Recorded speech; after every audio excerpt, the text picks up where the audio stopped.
À plein poumon, béni soit celui qui vient, le roi, au nom du Seigneur. Paix dans le ciel et gloire au plus haut des cieux. Crier, c'est parler un peu plus fort, un peu plus haut, dans l'émotion et l'urgence d'une demande, d'une réaction. C'est le père qui encourage son fils au bord du stade de foot. C'est la grand-mère qui enlace ses petits-enfants tout à la joie des retrouvailles. C'est l'enfant qui cherche l'attention de ses parents. C'est la foule qui manifeste son désaccord. C'est l'isolé dans un cri de détresse. C'est moi qui crie pour prendre le dessus dans un débat houleux. C'est nous qui rejoignons les cris de ceux qui élèvent leur voix vers Dieu. Cette semaine, je vous emmène dans un tour du monde des cris qui marquent notre humanité. Nous commençons dans la ville sainte par excellence. C'est la Pâque juive. Une foule immense s'est rendue ici en pèlerinage. À Jérusalem, son premier cri est cri de joie. Hosanna, bienvenue à toi, Jésus de Nazareth. Acclamation pour le Messie, ovation pour celui qui accomplit des miracles.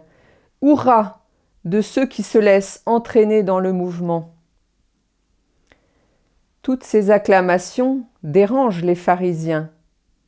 Plus pour longtemps. La foule va bientôt se taire. Se taire et renier. Non, je ne le connais pas. Se taire et condamner. À mort, à mort. Se taire et disparaître. L'évangile de ce jour se termine par un cri, plus mystérieux celui-là, un cri et des pierres. Comment comprendre cette réponse de Jésus aux pharisiens ?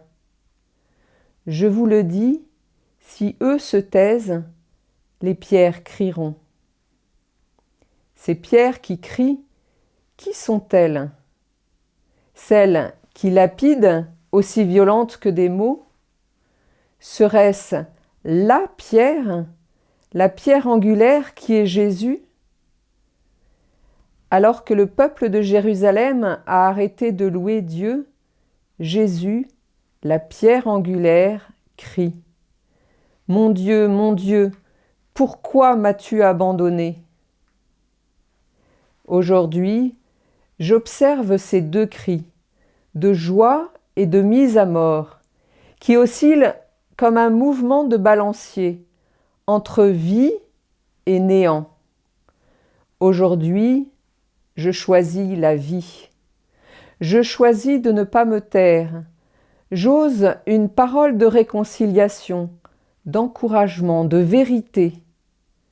Une parole qui construit, qui bâtit une relation juste, une maison sûre.